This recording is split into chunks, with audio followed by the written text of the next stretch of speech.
Well, welcome everyone. Thank you so much for taking time on your Wednesday evening to hear more about DVR, the Division of Vocational Rehabilitation, and in particular, employment support surrounding individuals with intellectual and developmental disabilities. And so I am Shayna Lang. If I haven't met you directly before, I work for In Pathways to Inclusive Higher Education.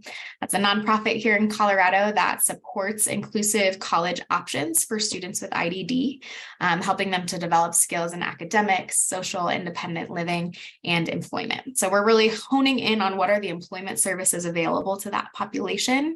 So hopefully you guys are going to walk away with lots of resources and input from Darby Remley, who's coming from DVR. She's going to be able to take the bulk of our time to share about DVR, how to get connected, the resources that they offer. But to jumpstart us, I'm going to share a little bit about inclusive higher education, so you kind of know the lay of the land that we're coming from, and then I'll pass it on over. So this is our small but mighty team within. So we've got three of us here, our executive director, myself, and then Elise Kramer. All of us, our contact information is available to you. We want to be a resource for you, in particular, serving your students with IDD pursuing higher education. And I'll talk more about that, but always feel free to send us an email, give us a call. We're happy to connect you with resources like DVR or other resources out in the community that can support your student. So just kind of a quick overview of who we are. I've already mentioned we're this nonprofit that supports inclusive higher education programs, and those programs primarily are serving students with IDD to help them foster academic growth, social development, and independence as well, and career development. And some of the ways that we do this, that In particularly focuses on this work, is doing education for our K-12 educators and special educators, letting them know that college pathways are an option for students with IDD, and that can really empower them and equip them for more meaningful jobs and just outcomes in their future. We also do outreach to families, things like this, webinars and resources available to you. And then we also work with our state to do expansion, to develop more and more programs to serve this population. And then we work to track those outcomes to show a little bit about the power of inclusive higher education, how that's impacting students' lives. So the 4 programs that we support and kind of gathered together as a team here in Colorado are listed on the screen. So we have Elevate at ACC, Arapahoe Community College. They're a community college model, so they're a commuter campus. There's no on-campus living, but they do lots of great support holistically there. And there's a link to all of these websites for you guys to look into. We have UCCS in Colorado Springs. Their program is the Inclusive Services. Office of Inclusive Services, and theirs is a 4-year program with on-campus apartments. So that's a great space for students with IDD to develop independent living skills. Then we have UNC Go On and Learn program in Greeley, Colorado, also a 4-year program, and they have on-campus dorms, so more your traditional on-campus living experiences supporting students with IDD. And then most recently, we added to the table Regis. Their program is called the Global Inclusive Program in Denver, Colorado. Theirs is a little unique in that they're offering a 1 to 2 year track, so a little bit more streamlined. But all of these programs work together in our consortium to make sure that we're serving students well, maintaining best practices, and really helping students with intellectual disabilities reach their goals and their outcomes in life. So a quick picture of what these programs offer. So they're only going to be offered at select institutions. This is not required at institutions of higher education. These 4 said opted in and said, we really want to serve this population. It allows for an alternative admission process for these students, so they don't have to meet your traditional college entry criteria. They don't have to have that GPA or even a formal or a traditional high school diploma. They're able to apply to the programs themselves, and then once admitted to the program, become an admitted student at the institution. They're able to access accommodations and modifications at the college level, which is unavailable outside of these programs. So modifications are not traditionally available at the college level, but these students are fully integrated into classes that they love, that they're passionate about, and then the program staff work with them to modify the content to meet their need.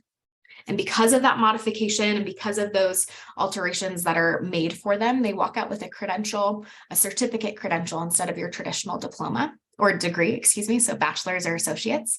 Instead, they're all coming out with a comprehensive higher education certificate, which is accredited by the Colorado Department of Higher Education. It's consistent across these schools. It's transferable across these programs, and has really developed weight in our community, showing what students have learned and developed over their time in these programs.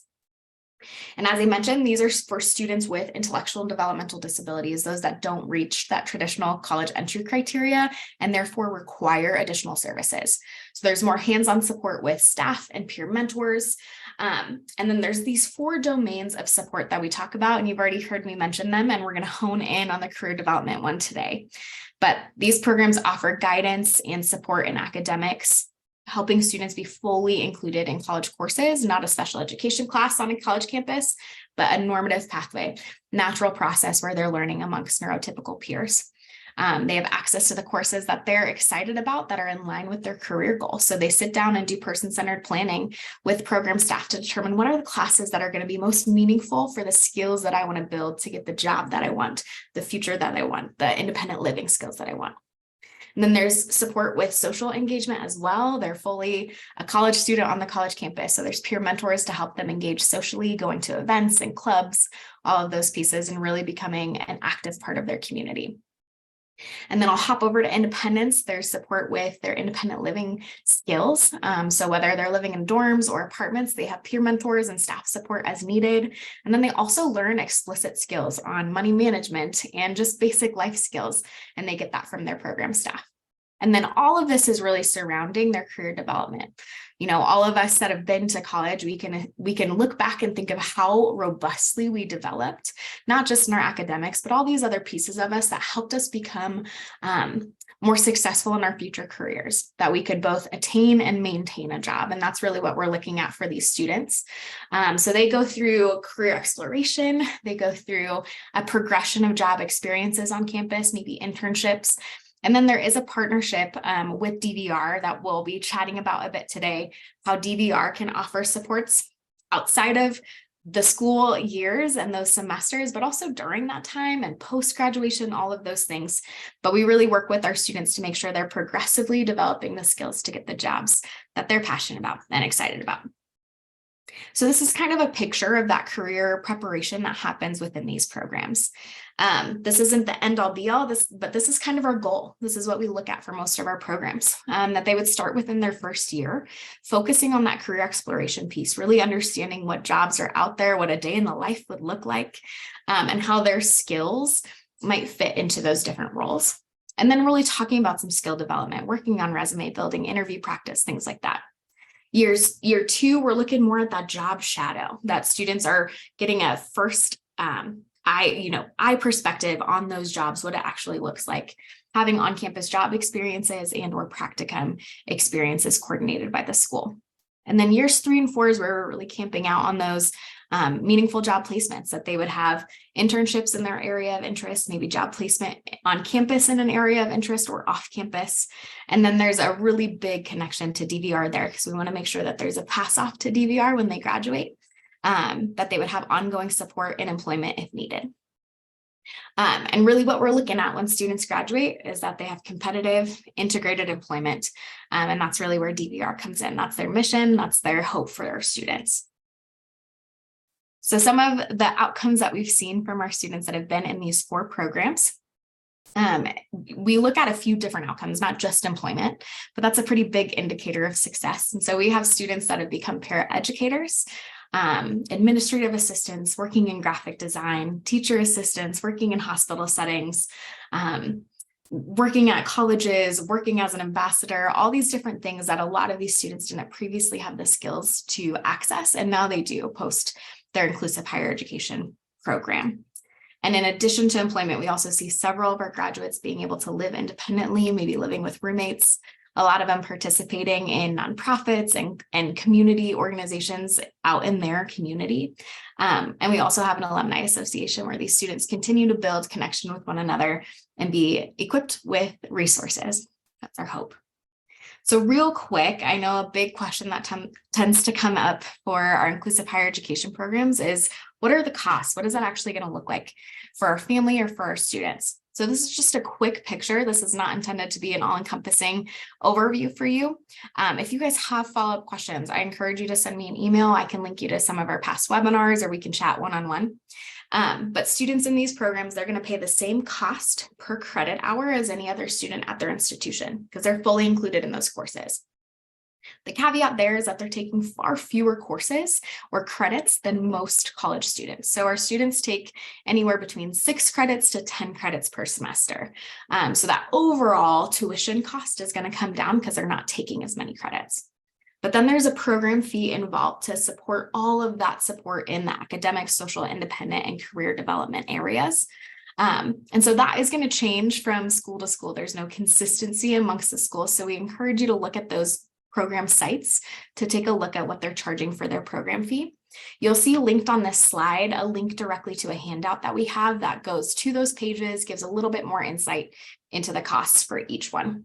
And then if students are living on campus, they're going to pay the same room and board as any other student. So we know that a lot of times our students with IDD and their families didn't financially prepare for this college option. And so we want to make sure that we're resourcing you with ways to support that.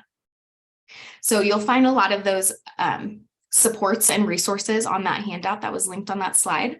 But just to give you a quick picture, all of the students enrolled in these programs have access to complete a FAFSA form, so a free financial aid application. And through that, they have access to federal grants and federal work study. Because of the certificate that they receive, they don't have access to federal loans, but there's still such a benefit to completing that FAFSA and seeing what's awarded. And then there's lots and lots of scholarships that have grown over the years, both locally and nationally for students in these particular programs. So there's a link on Think College website that has an ongoing updated list of resources and scholarships that students with IDD can apply for. We encourage families to look into ABLE accounts where you can save money in this disability specific savings account and then allocate it towards inclusive higher education. It can also be allocated to lots of other specific needs for your students. And so there's a wide range of ways you can use those funds. That's a great way to start saving. And so there's a great link there to get you started. And then Division of Vocational Rehabilitation, they're going to speak more about how they could support financially students in inclusive higher education programs. They don't cover that program fee that I mentioned, but they can work with families to determine an appropriate amount to help with tuition and the traditional tuition school fees. And then CCBs, your community center boards, are another great resource that are willing to oftentimes support students with scholarships. And so it's always worth an ask to see if they have any funding in their back pocket to support students that are pursuing inclusive higher education. So we encourage families to look into these things. I know it can feel daunting, but I'm here to help support that process as needed, to connect you with resources that are helpful. But all in all, we've seen families typically use all of these resources together to kind of chip away at the costs collectively. And that's really where we've seen the most benefit. So this is one of my favorite quotes from a graduate parent. She says, "The bar has been set high, and the students have risen and reached it. They've been presumed competent and their lives changed." And that's really what we're after for the students that are pursuing inclusive higher education. And we love using community resources to wrap around them and support them in their future so that they can achieve all the goals that they've set, because we know that they're capable. So there are some links to some resources from in, but I'm going to stop the talking and stop my sharing and pass it on over to Darby. Darby, I'd love for you to just give a quick overview of who you are, kind of a more formal introduction. And she's really going to run with giving you guys an overview of DVR, and I will be kind of manning our chat. So if you guys have questions that kind of pop up as she's speaking, please throw those in the chat. And if there's a time for me to toss those out to her, I will. Or towards the end, we should have plenty of time for Q&A as needed. So feel free to wait until then. But if it's burning in your mind, throw it in the chat and we'll tackle it as we can. But I will pass it off to Darby. Perfect. Thank you so much. Like Shana said, my name is Darby Remley, and I am the Supported Employment Coordinator and Trainer with the Division of Voc Rehab. So my role is really to work with our DVR counselors, our DVR staff, around anything supported employment. And so that is really geared towards services for that most significant population. So those are individuals with intellectual and developmental disabilities, as well as mental health diagnoses, and then cross disabilities, multiple disabilities. So I get to be involved with inclusive higher ed to help serve those individuals with intellectual and developmental disabilities that want to go through these programs. So today I'm really just going to kind of give you an introduction of who we are at DVR and really what our process looks like. I think there's a lot of mystery behind who we are at DVR and what we can support. And I've been told, oh yeah, you'll buy me a bus pass, right? And some people just think that we're here to buy people bus passes, but really, ultimately, our main goal is to help people overcome the barriers to employment. And so really, whatever services are needed in order to overcome those barriers. So let me share my screen with you here. Okay, perfect. Okay, great. All right, so if you see me looking to the side, it's just because I'm looking at my other screen, and then I have you guys on my main screen here. To just give you a little overview. So first, we're just going to talk about the DVR process and the persons that we serve. Who is most appropriate to come to DVR? Who is found eligible and can qualify for DVR services? And then once they come to DVR, what does that process look like? How can they get referred to our services? How can they get in for intake meetings? How can they work towards becoming eligible so that they can start receiving those services? And then once they're found eligible, what does that process look like? What do we have to collect in order to make them eligible for our services? And then comprehensive assessment. So this is after they've been found eligible, what are the steps they have to take in order to identify a job goal, to identify the services needed to obtain that job goal, and to get into what's called an individualized plan for employment. And then once they're in a plan, what does that service provision look like? How do they access these services? What kind of services are available to them? And that's where I put inclusive higher ed, because that is a service that we do support. And so I'm going to go into a little bit more detail about how that looks, about how we support someone attending an inclusive higher ed program. And then we'll talk about just what a successful closure looks like. So after they've received the services, after they've attended the inclusive higher ed program, they've successfully completed it, then what type of services do they have available to them in order to get to that successful closure point? All right, so our process is really just kind of just some steps and some milestones, really, is how I try and explain it. So the first step is that referral step. And so this can be done in a few different ways. Someone can just call into your local DVR office and make a self-referral, say, hey, I'm interested in services, I want to apply, and that's really just getting them scheduled for an intake meeting. They can be referred from a community center board. They can be referred from a mental health agency. They can be referred from an inclusive higher ed program. They can be referred from schools. We work a lot with veterans, and so veteran organizations send us a lot of referrals. So there's lots and lots of different ways we can get referrals, but really if it's someone that is interested in working and has a documented disability that presents barriers to that employment, then that's really the individuals that are most appropriate to come through DVR and get referred to us. So once someone calls into the office and does that initial referral, we have 30 days to get them in for an initial engagement meeting. And so really that meeting is just kind of a get to know you meeting, and we're going to be collecting lots of information during that meeting. But from the time of that meeting until we make them eligible, we have 60 days. And the reason we give ourselves the 60 days is because in order to find someone eligible for DVR services, we do have to collect documentation on their disability.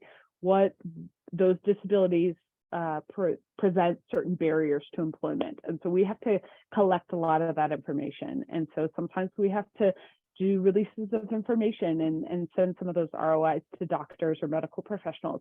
And they're not always the quickest about getting us that information. And so that's why we give ourselves those 60 days. And then once we have all that information, we're able to make them eligible for our services. We then have 90 days to get them into a plan. So that's what's called comprehensive assessment. And during that time, we're identifying a job goal. We're identifying the services needed to obtain that job goal. We're identifying the different types of things that they're going to need in order to be successful. And so once they're in a plan, those timelines kind of go away, because we just don't know how long it's going to take in order for them to get a job, especially if they're going through something like an inclusive higher ed program. We have to account for that time frame, whether it's a 2-year or a 4-year program. And so that's why we don't give ourselves any timelines from plan to employment. And so, but once somebody is employed and stable in the job, there is that 90-day timeline again to successful closure. So basically, during those 90 days, we're just making sure that they have the services they need in order to maintain their employment, to continue to be successful on that job, and then we're able to close their case successfully after those 90 days. Okay. So I'm going to just go kind of into each one of those bullets on that timeline. The first is that initial engagement piece. And so I wanted to give you all some numbers. We're just wrapping up fiscal year 2023. Our fiscal year 2023 ends at the end of June. And so, the numbers you're seeing here are a little outdated. They're from our previous fiscal year, just because we haven't concluded our current fiscal year. But we'll definitely have new numbers then. But during fiscal year 2022, we served 15,841 individuals. And so that's statewide. And so we do serve a lot of individuals. And so again, that's another big reason why we give ourselves those timelines, is because in order to be able to serve this many individuals, you know, we have to be able to leave ample enough time to be able to really provide that case management that's needed to serve this magnitude of individuals. And then last year, we had 5,180 new individuals applying to DVR. And we are a state agency. We are not on a wait list of any kind at this point. So really anyone who has the legal capacity to be able to work. So when I say legal capacity, I mean like of age, and you know, we have to talk about things like immigration and all of that. If you're not legally able to work in our country, those are conversations that we would have to have with that individual. But yeah, we are always accepting new applications. We're always accepting new referrals, and really anyone that has a barrier to employment caused by a disability can apply for our services. All right. So, like I said, that referral, it's really that first step for the pathway to DVR. A lot of times this is going to be the first engagement they're going to have with DVR staff. So we have some offices, some of our bigger offices that get a lot of referrals. They have a specific DVR staff that is assigned to just doing these initial engagements. They're the ones that are interacting with the individuals when they're first coming in. They're collecting just a lot of that kind of clerical information, just addresses, phone numbers, best contacts, things like that. And so once that first initial engagement is done, then they would be assigned a DVR counselor, and that's going to be who's moving forward and working with them long term. But some of our smaller offices don't have that initial engagement person, and they may just be assigned to a DVR counselor right out of the gate. That's kind of how the difference would look between different offices. Like I said, from the time that they come in for that or from the time they call in or make that initial referral, we do have 30 days to get them into that first meeting. And then these are just some numbers of different applications that we saw during the different months. Shana had asked me if there are certain months that we see more people applying, kind of like, because Christina was talking about how quiet it is during the summer. Well, at DVR, you know, we serve people year round, and we have contracts with the schools that are year round. And so our numbers stay pretty consistent. Last year, we did have a pretty big decline in July. I'm not exactly sure why that happened, but we didn't see a lot of people applying in July. But all the rest of our months stayed pretty consistent within 100 or so individuals. But yeah, we have people coming to us pretty consistently throughout the year. All right.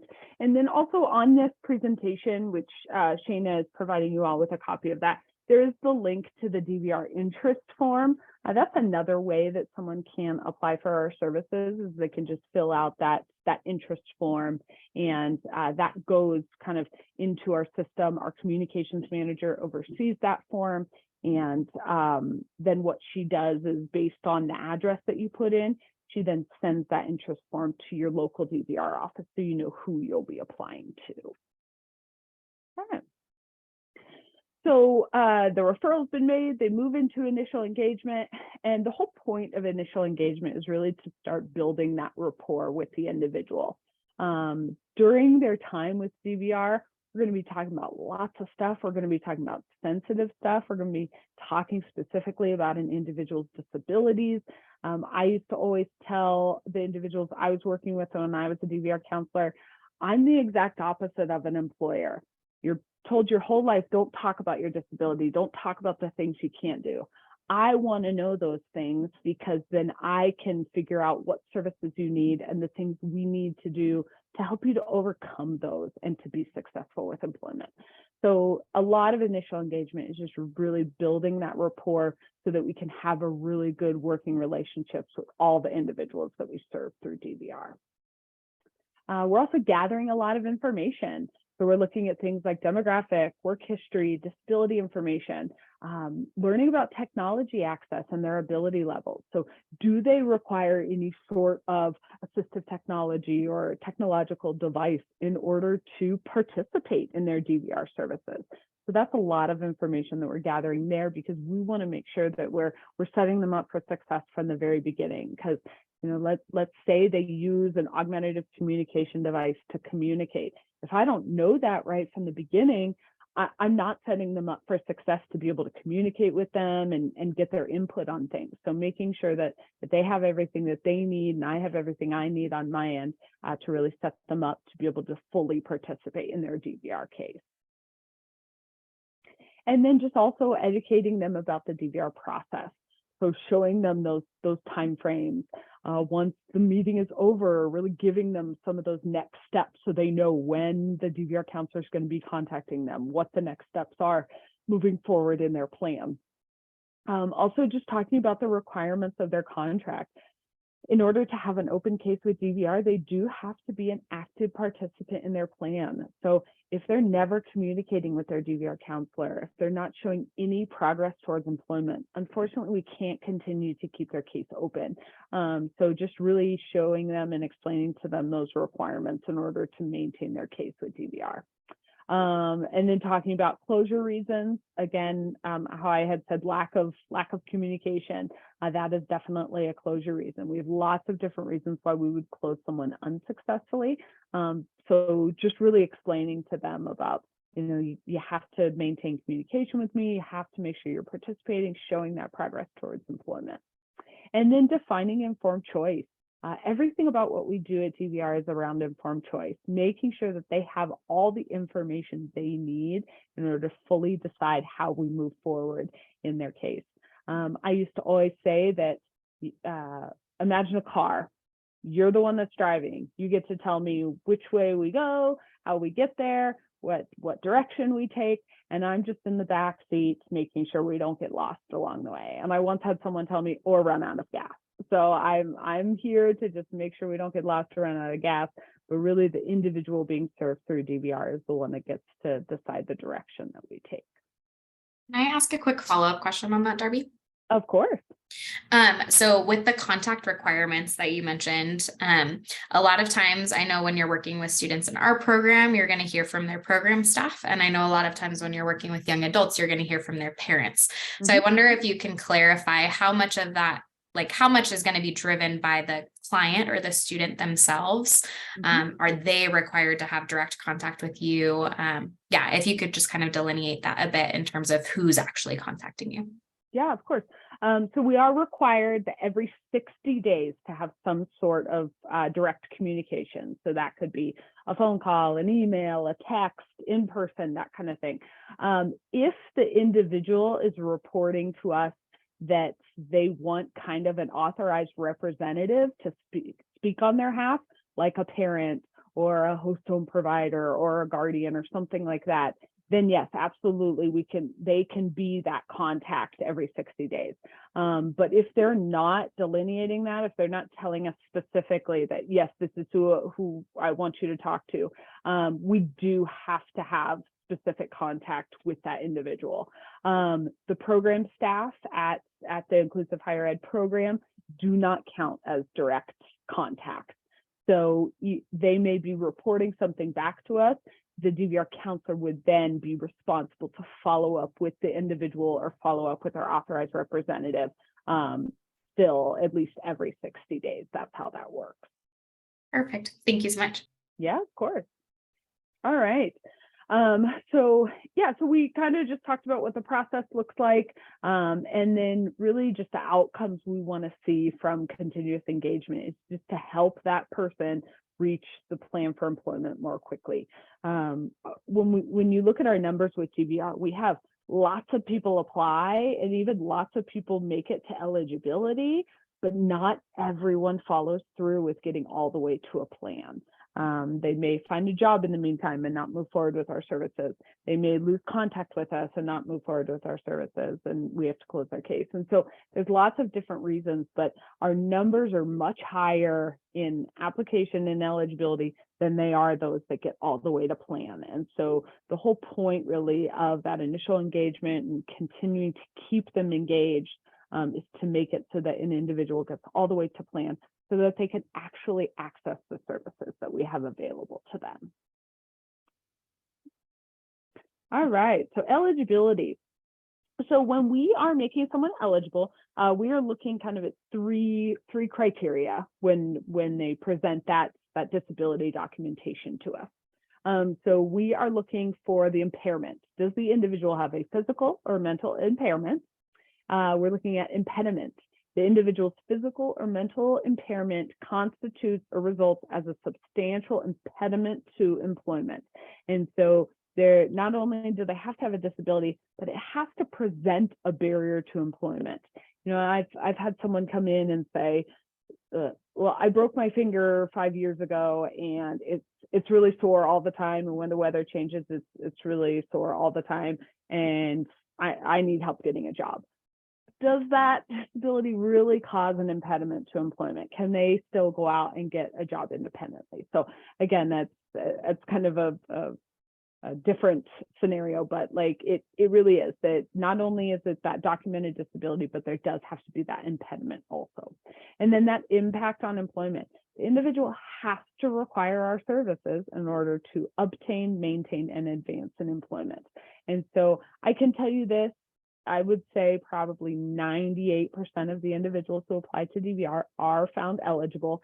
It's a rare case that we don't find someone eligible. But at the same time, you know, we do want to make sure that the individuals coming through our services and who are applying for our services do really need help with finding and maintaining employment. And that it's not just, like I said before, someone coming through and saying, oh, I heard you'll buy me a bus pass. So we really want to make sure that they do really need our services. All right. So in order to meet that criteria, in order to be found eligible, you must have a documented disability, such as physical, mental, or a learning disability. And so when we say documented, we do have to have medical documentation signed by a medical professional. So I have had individuals just you go onto your UC Health platform and just print out your diagnostic page. That is not going to work for us. It does have to be medical documentation. And so again, that's why we usually have individuals sign releases of information for us. We can send those off to medical professionals to be able to obtain that information. But we've also had instances where someone comes in and says, you know, I know I have a disability. I have all these barriers to employment, but I've just never been actually diagnosed.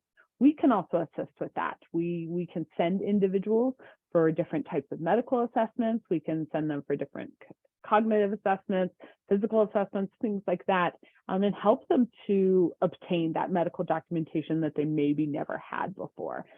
We can send them for lots of different things if they feel they have these barriers but have just never really had kind of that proof before. And so that's another way that we've helped individuals become eligible for our services.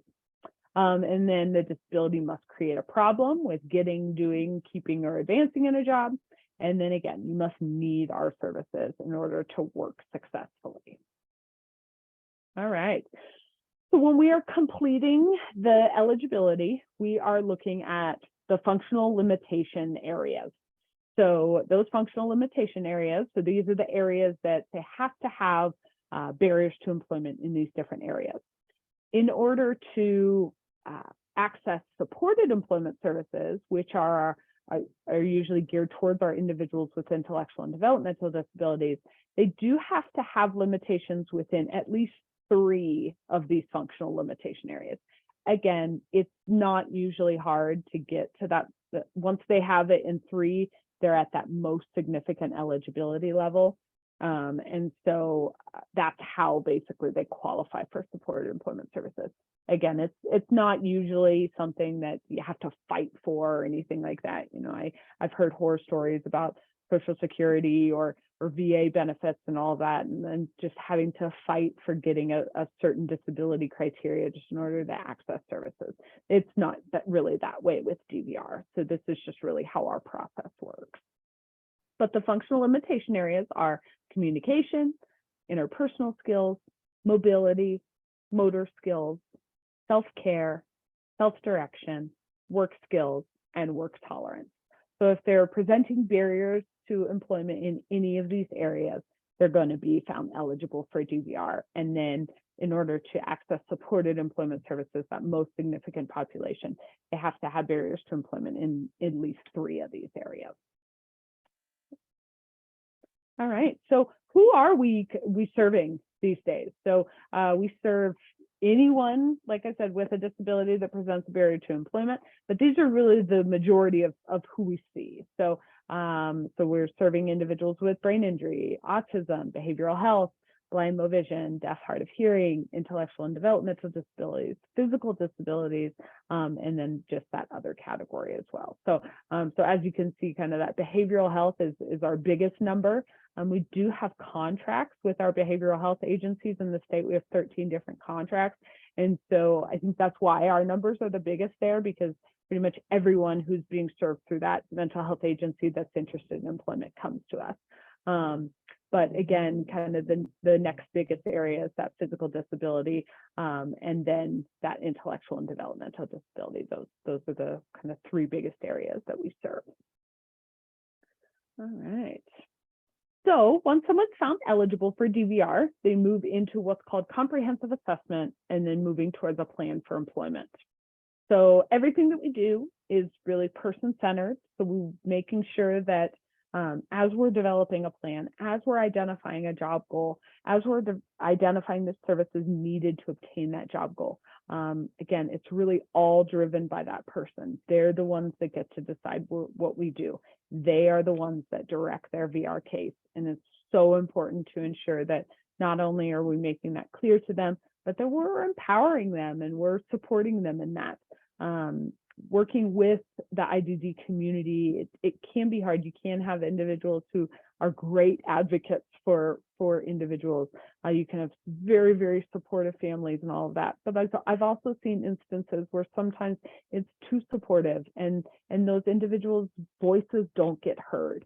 And so that's why it's so important to make sure that and the reason why we have those requirements where we have to have that direct contact with those individuals is because we want to make sure that they have a voice and they are heard in how their VR case is being run. All right. So some of the different activities we could be doing to try and identify a job goal or identify the services needed. We may gather more information to continue to build rapport. We're going to discuss and explore career pathways. We may complete vocational assessments, so things like interest inventories, or personality assessments, if those are needed. Those are not things that are required, but sometimes we have individuals asking for those kind of things. We're going to help to identify any accommodations or assistive technology needs, discussing barriers and identifying necessary supports, and then really beginning to write that plan that's going to have all the services that they're going to need in order to obtain that job goal.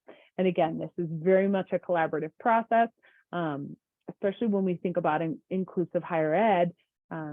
They may be working really closely with these institutes for higher ed, and they may have lots of information that would be really beneficial to the DVR counselor to write that plan and to identify those services.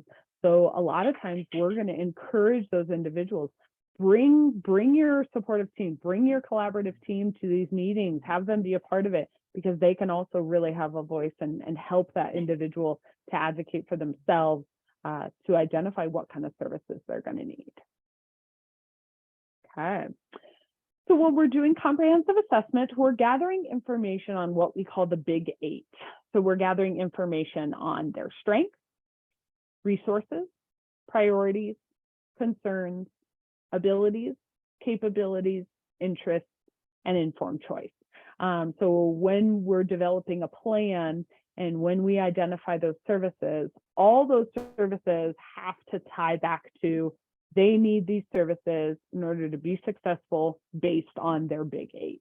And so, so that's really how we gather this information. That's how we determine what we're going to provide to that individual. If someone is, is saying to me that they need a certain service and it doesn't fall into one of these big 8 and it's not an appropriate service for that individual, it's going to be very hard to justify and hard to include on the plan. Because again, it all has to tie back to these are the things that they require in order to be successful. And so if it's not something that they require, then it's hard for me to support that kind of thing. Okay. So when someone comes to us and requires a service that doesn't fall into our core set of services. So our core set of services are really any of those services specifically geared to just obtaining and maintaining employment. So those are things like job prep and development, job coaching, doing things like situational assessments, trying out jobs, those kind of things. So really just those basic employment services. We do not have to look at an individual's finances if they have any sort of contribution. But when we start talking about things like paying tuition for a training program, we do have to take finances into account. And so the financial needs analysis is a form that is required for all individuals that plan to attend an inclusive higher ed program. And what it does is that we look at finances to ensure that there is a financial need there, that they can't pay for this program on their own, and that's justifying why, again, DVR services are needed in order for them to access this program. And so how we do this is we're usually gathering information if they have some sort of income, if they have any liquid assets, and then any qualifying deductions. If the individual is a youth, or it's still counted under their parents' taxes, we do have to look at that parent's financial situation. A lot of times the easiest way to do that is either through pay stubs or through their tax information. But again, all of this is so individualized. It's really just specific to the individual. But do just know, if we are to support an inclusive higher ed program, we do have to do a financial needs analysis and look at those available finances. We've had instances in the past where maybe a family makes more money than what qualifies them for that service, for that tuition payment service. And so there may be a contribution. I've had an instance where they had a contribution of $100, whereas when you take into account the cost of tuition, it could be a $4,000 to $5,000 tuition payment. If they're only just having to pay $100 and then I'm covering all the rest, it's still a really good way for us to be able to support that service. So that's just kind of an instance. Again, it's hard to kind of talk about the financial needs analysis because it's just going to be so individualized to each person coming through. But one other situation is if an individual is receiving Social Security benefits, they are exempt for the financial needs analysis. Social Security has already determined that they need financial support, so we look at it the same way. So if they come in and they have Social Security, are receiving Social Security benefits, they are exempt from this form. But if not, that is when we have to start looking at finances and that income. All right. So ultimately, this is where we're trying to get to developing this plan, this IPE, Individualized Plan for Employment. And this is an individually tailored document that details the person's vocational goal and the services that are necessary in order to reach that goal. So this is something that is developed with, it says PWS, that is person we serve. It is identified with the person we serve and the DVR counselor, that's who's developing it. And it's really, this plan is going to have this whole list of services, and then it's really an agreement of what needs to be accomplished and what goods and services they'll receive in order to obtain the selected employment outcome. So as of August of fiscal year 2022, over 76% of plans were completed before 90 days. So from eligibility to plan, we had that 90-day mark. We were seeing counselors being much quicker on that. They were being completed, and people were entering into plan much faster than that 90 days. So as we're developing this plan, it can be shorter than that 90 days, but we also have the option to extend it. If something comes up and they need more time to develop the plan, we also have that option as well. All right, so I'm just going to pause real fast. We've gotten through referral, eligibility, and plan. Do we have any questions about any of that?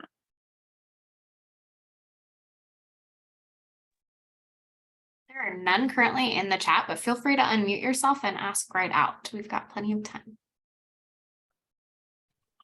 Hi, this is Tara Puccio. My daughter's only 15. I've got two separate questions. Yeah. One is, I believe I had heard from another friend that you only have to be 14 to access DVR services. Is that correct? And my other question is, we have another friend who has Down syndrome, who's in her 20s. I guess I'm not sure I'm understanding if maybe she's being helped with her employment like through Friends, the Friends organization, or if all of those companies that are helping employ individuals with IDD, are going through you ultimately. Yeah, so for the individual who's 14, unfortunately, the legal age to work in the state of Colorado is 16. So we have to go off of kind of what the state says. And so, yeah, it would be enrolling with us when as young as it's 16. So yeah, so they could come during that time. And then, yeah, we can serve them if they're connected with the school. We may partner with the school, and the school may be a partner on that. Sorry, I think my boyfriend just got home.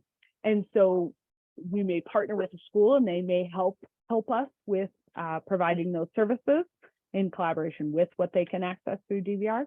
And then as far as the other one, I think who you're referring to is probably Friends of Broomfield. Yes, correct. Okay, perfect. Yeah.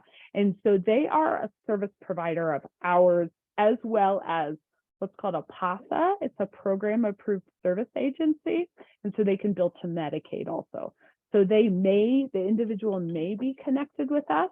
So they may be, they may be coming through us, and we're funding the services Friends of Broomfield is providing to them, or they may be on a Medicaid waiver through their community center board, and they're using their Medicaid funding to be able to support the services through Friends of Broomfield. But either way, they're basically kind of like an independent contractor. There's someone else funding their services, but they're actually the ones providing them. Does that make sense? Okay. Thank you. Yeah. And we have lots and lots of vendors. Friends of Broomfield is just one of them. So again, when someone's coming through our services and when someone's getting connected with DVR, a part of that informed choice is that we're going to help them to identify the most appropriate provider for them. I have a question also. Yeah, This is Lisa Young. Do you suggest waiting until their transition is over, or if they choose to go to college, to wait until that is over before they get involved with DVR? I think it all depends on when they want to work. If they want to work during transition, we can support them during then. If if they are wanting to go to college, you would definitely want to get them in prior to that, like probably during the time that they're going to start applying, because again, with those timelines, the 30, 60, 90 days, like we would want to get them in and get them eligible and get them into a plan so that by the time they are accepted into that school, we can start working with them, knowing what, if DVR is covering, if they have a financial contribution, that all of that stuff is all going to have to be taken into account. So probably the earlier, the better when it comes to if they're wanting to go to college. But as far as kind of that age, if they want to work, I say get them in as soon as possible. Do you want to speak maybe to some of the programs that you have that work with school districts? Because I know there's some like overlap, like SWAP and maybe any programming during transition. Yeah.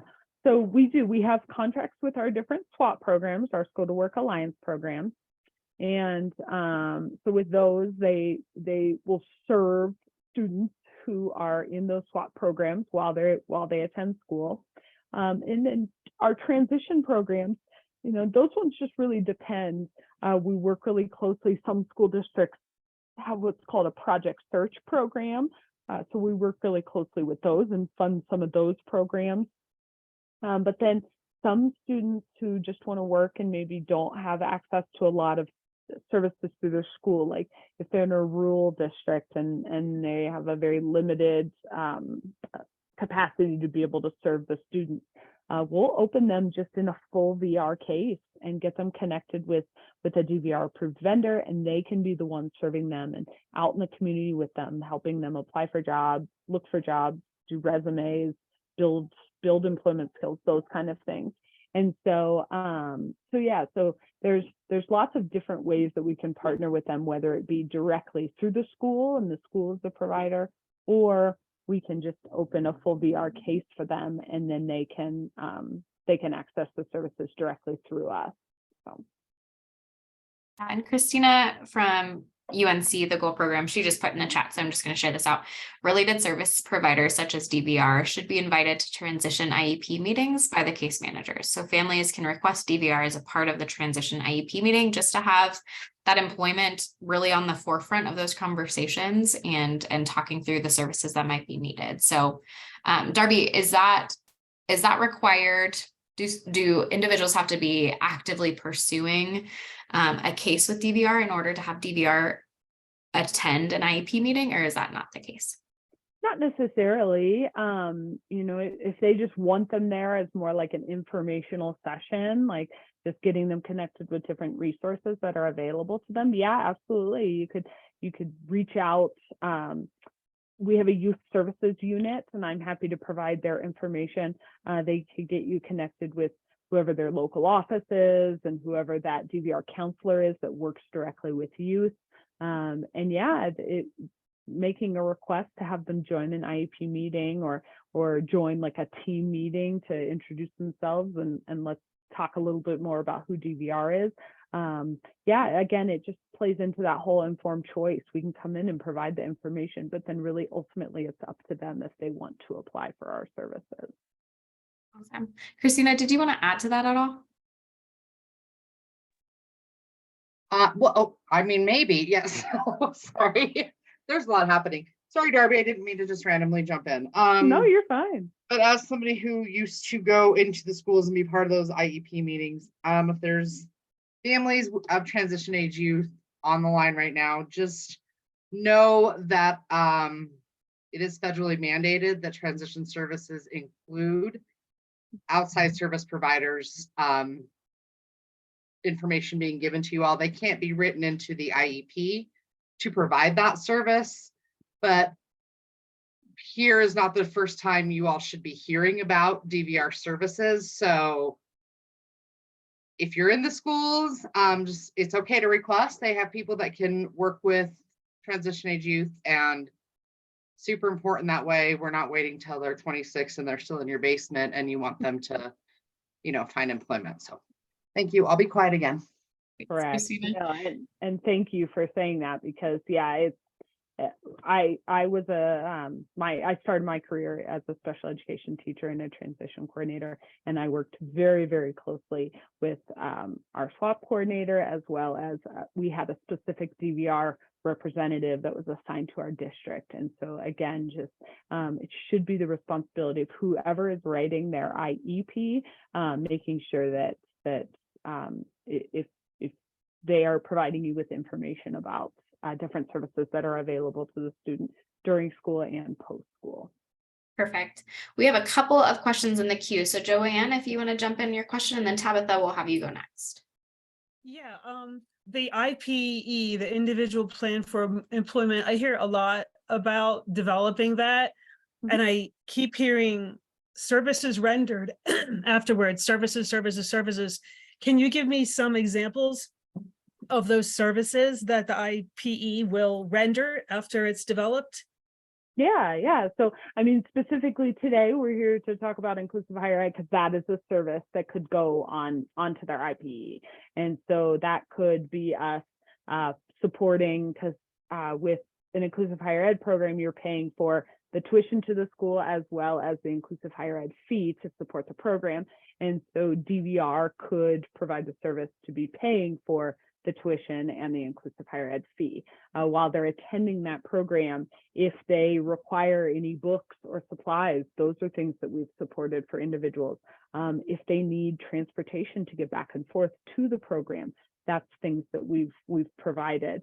If they, I'm trying to think of other things that we've supported during those times. So kind of outside of inclusive higher ed, you just think about someone who would come into our office and say, hey, I need help finding a job.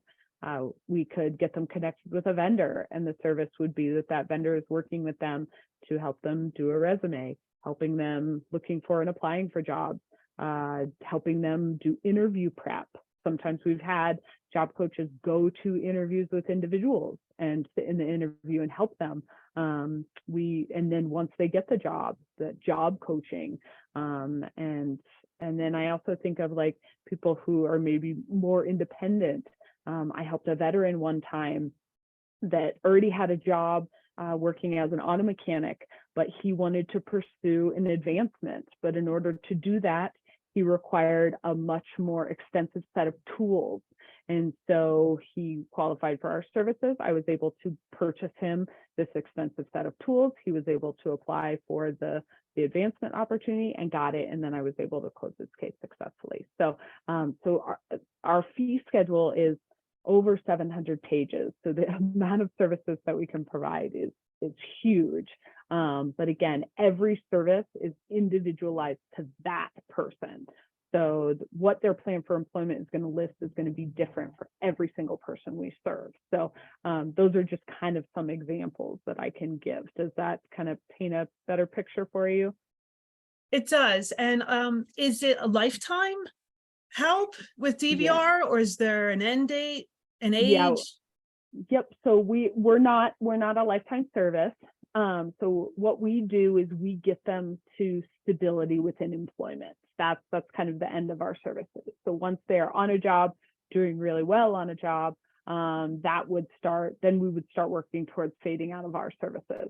And so when you think about individuals that have intellectual and developmental disabilities, so kind of the population we're talking about today, a lot of those individuals are going to have long-term support set up. So they may be connected with a community center board and have qualified for a Medicaid waiver.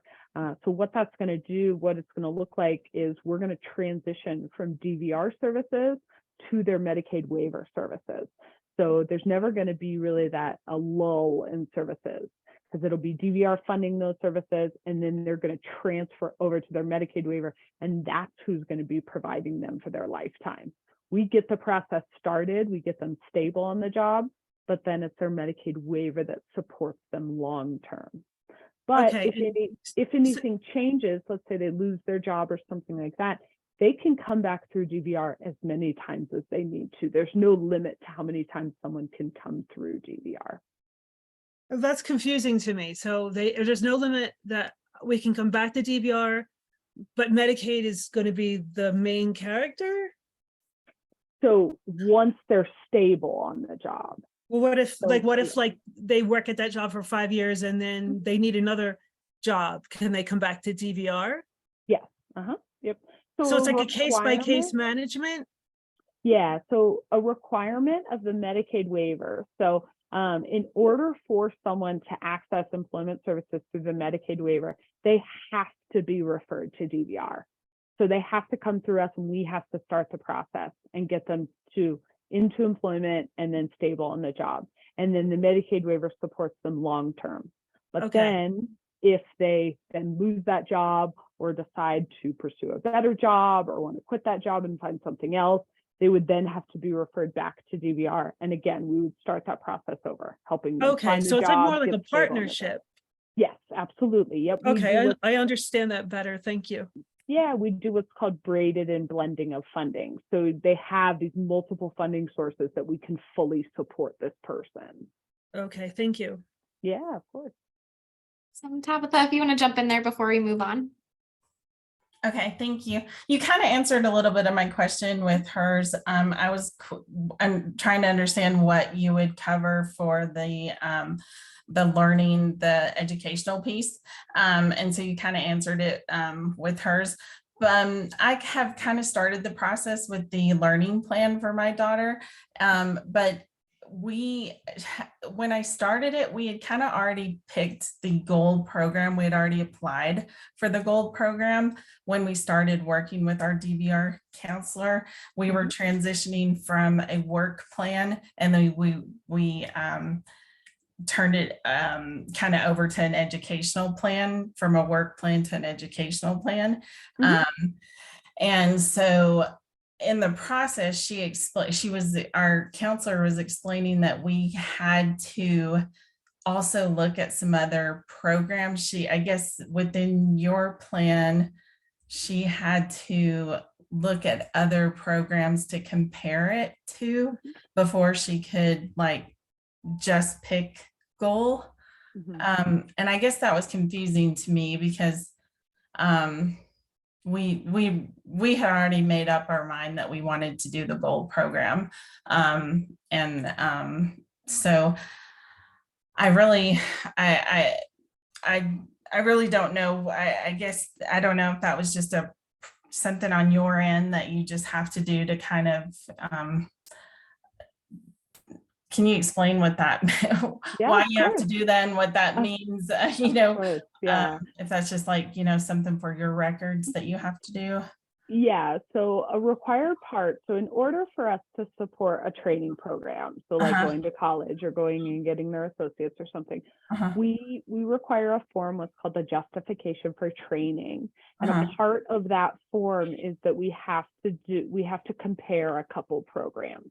Okay. So we know, and I'm sure that counselor, it's not gonna be that they're not gonna support goal, because if you live in that area, if that program deemed to be most appropriate for that person, yeah, of course we're gonna send them to goal. That form is used not just for inclusive higher ed programs, it's used for any college program, any big training program. And so even we have to collect that information for any program we send them to. So it just kind of falls into it's just that formality. We have to do it as part of that. But I don't think it's ever going to come into question that you picked goal, that's the one you prefer, that they're not going to support goal. So okay. Yeah. All right. Yeah. Okay. I just wanted to make sure it wasn't going to get denied, or that we are going to end up having to do another program. I mean, I just was curious why, Yeah, that's just a requirement of the form that we require. So, because basically that counselor has to justify why they're supporting that program. And so it's kind of like, let's say someone's coming to me and saying, hey, I want to go to this inclusive higher ed program, but it's out of state and it's twice the cost. Yeah. Whereas one of our programs in state that isn't twice the cost, that's why we have to compare them, because it's going to be really hard for me to justify sending someone out of state. Or we could also kind of go, we've also done instances where we've gone like the middle ground. Okay, well, I can pay what it would cost for you to attend in-state. And if you choose to go out of state, you would be responsible for the difference. Yeah. And so there's instances like that too, but I don't see that being the case. I don't think anything like that's going to happen in your case.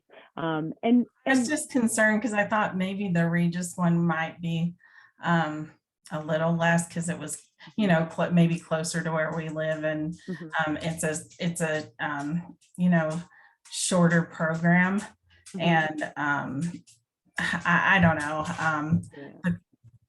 So anyway, I just yeah, and our services, it's really all about what's necessary and appropriate for that student. And we're going to go in here a little bit, but if that's really the most appropriate program for your student and all of that, definitely just, and you can always voice these things to your DVR counselor as well, because then, I mean, that really helps too when they have to, in order to get that plan approved, because all of our plans that have tuition on it, they have to go to their supervisor and get approval for that. And again, that's why we have to have that justification for training. And so, because they have to show why they're putting, because it's an expensive service. And so that's why we have to have that supervisory approval.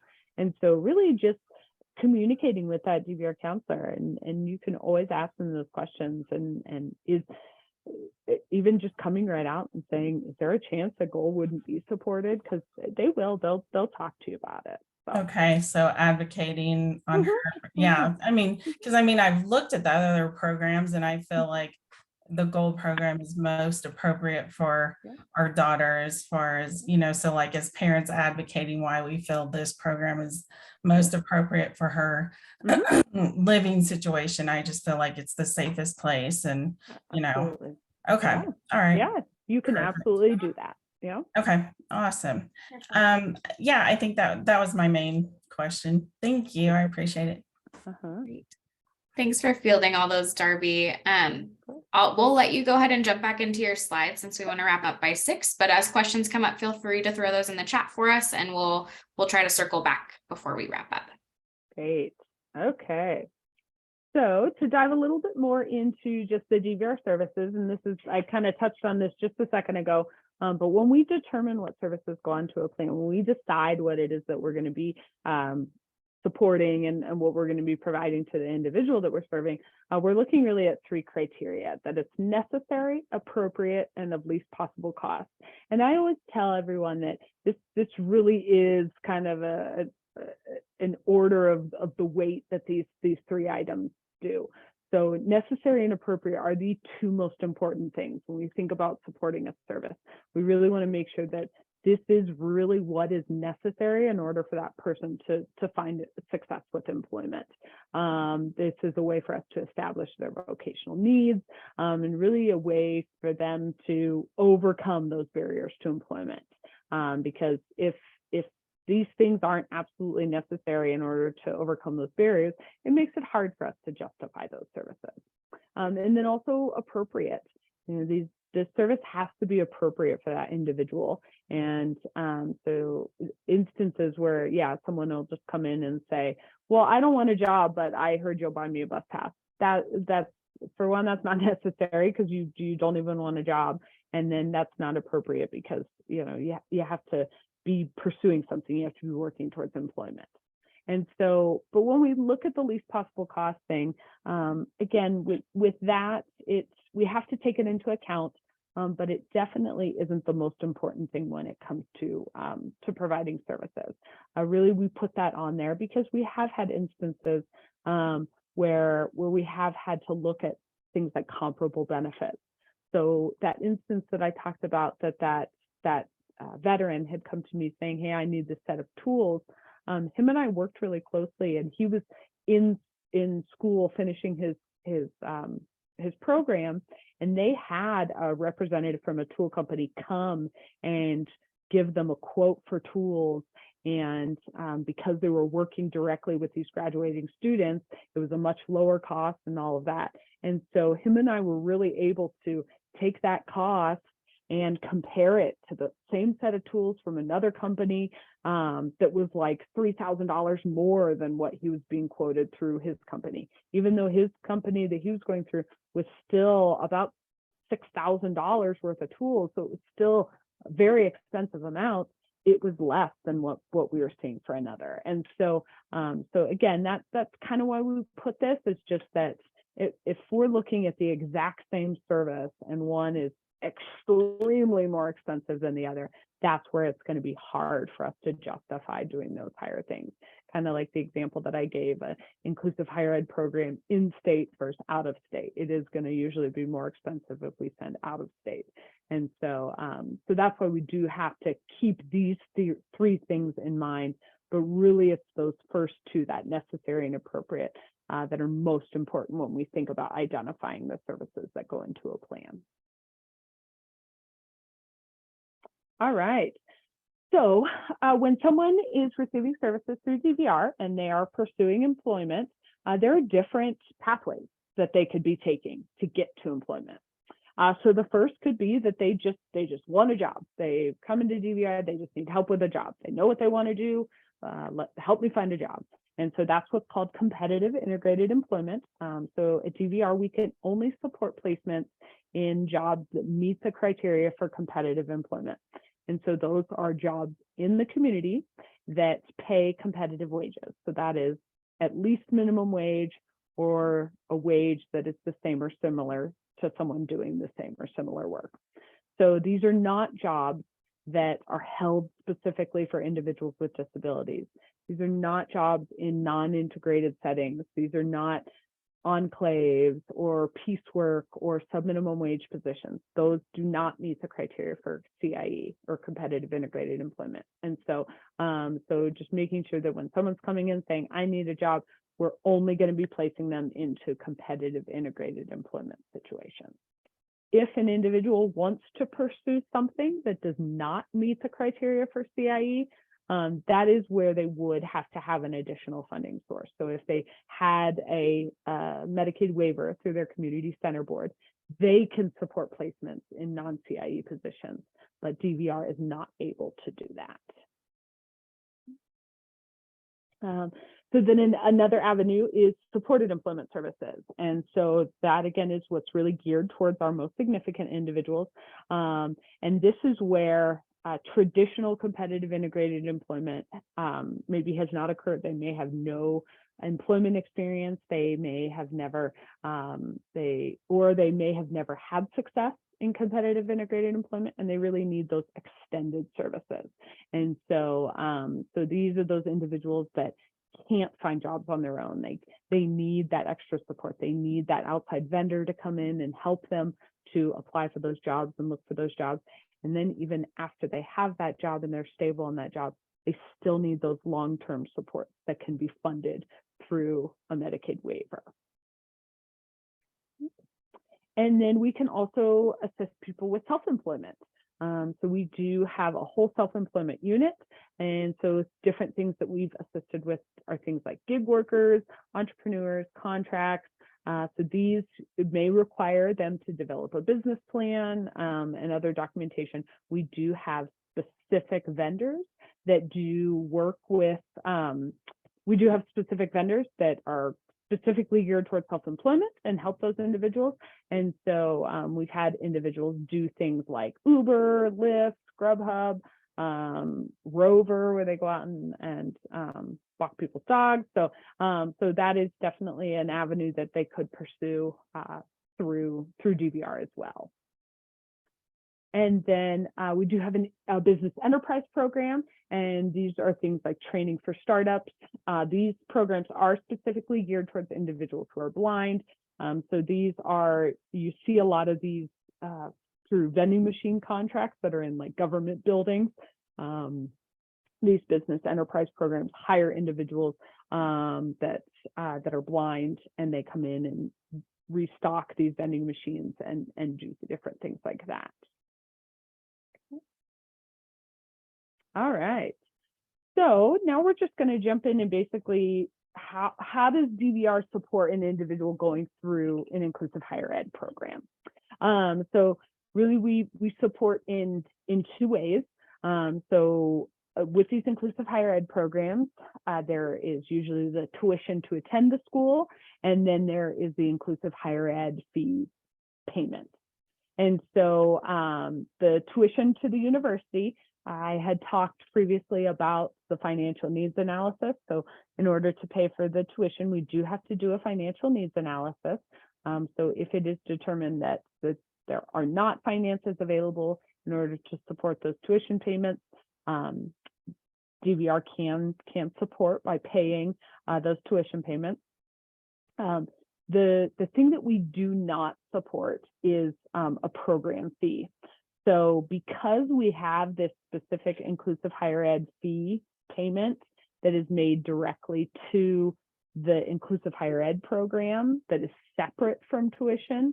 So the tuition payments we usually send to the bursar's office, and then the inclusive higher ed program usually goes to Goal or goes to Arapahoe Community College or UCCS.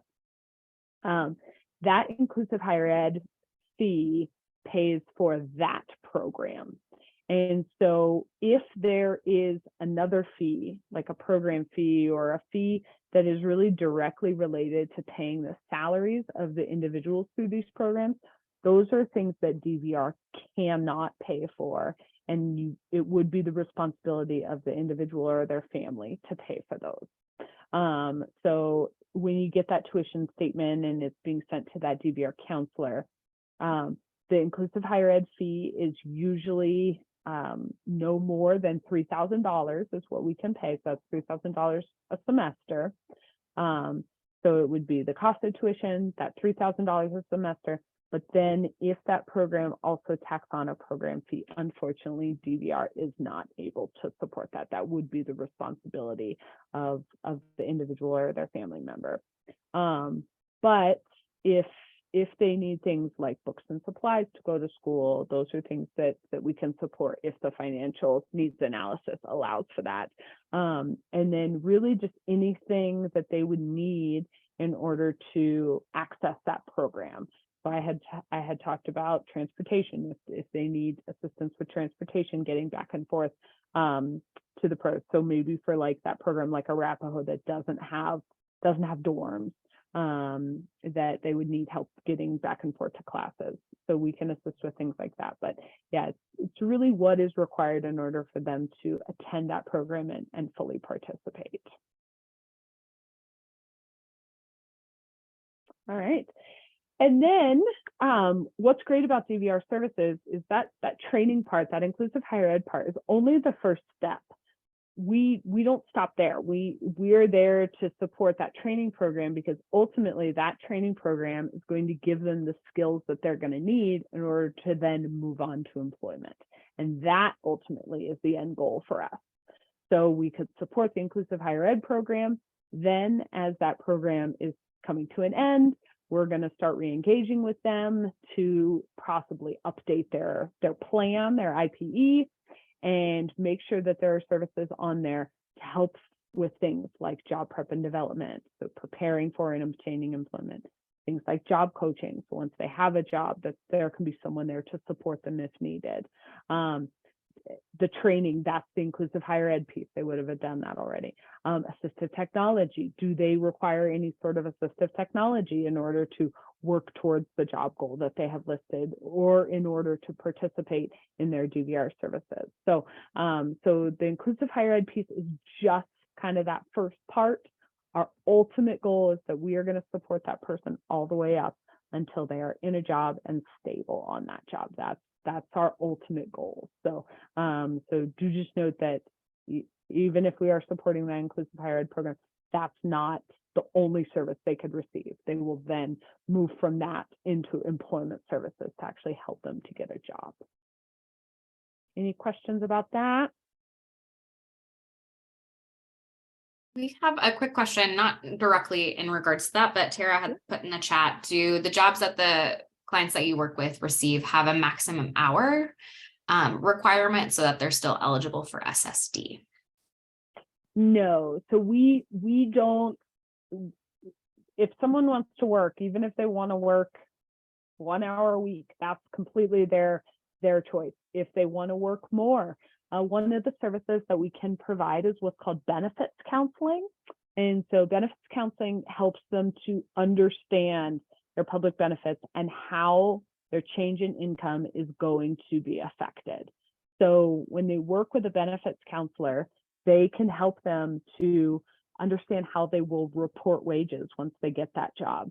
They will teach them how much they can earn to not have their benefits affected if they don't want to. We've had instances where individuals, it is their main goal to get off of benefits. So they can work with a benefits counselor to help them to know, okay, well, I'm going to have to work this many hours, earn this much to supplement how much I'm earning through my public benefits. They can help them to understand Medicaid buy-in. If they want to work more and earn more and get off of that publicly assisted Medicaid and move into that Medicaid buy-in program, what are the steps they're going to have to be able to take to do that? So our benefits counselors we require a pretty high certification process to be a benefits counselor. So these people are very knowledgeable and know the ins and outs of Social Security and all of our public benefits to really assist those individuals with really making that informed choice of, do they want to get off benefits? How do they want their benefits affected? How do they report those wages? Those kind of things. So just understanding all the ins and outs of that.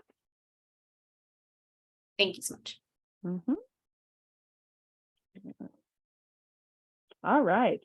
So once someone gets the job, let's say they finish their inclusive higher ed program, then they continue to work with DVR. They got the job, they're on the job, they're loving it.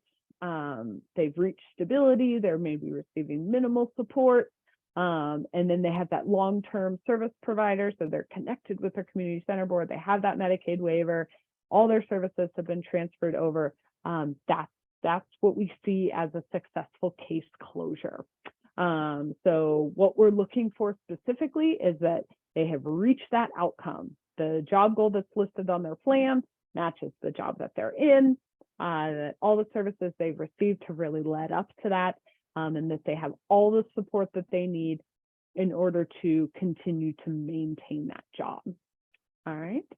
So to just show you just some of the numbers that we had this past fiscal year. So we did have 1,855 successful closures this past year. And so when you talked about specific hours, specific wages, of the average of those 1,855, we were seeing an average wage of $17.53 an hour, and then which is an annual of $26,621, and then on average they were working 28 hours a week. So yeah, so there have been a lot of misconceptions, and people get lots of different information. Well, I was told I can only work this many hours and earn this much money in order to keep my benefits. And again, that's why we really, really encourage individuals who have any sort of public benefit to work with a benefits counselor, because one number and one amount and how many hours is not universal. That's going to be different for every single individual. And so that's why it's so important that they get the exact information based specifically on the benefits they receive. All right. Well, that is all that I have for you. I would love to open it up if anyone else has any questions.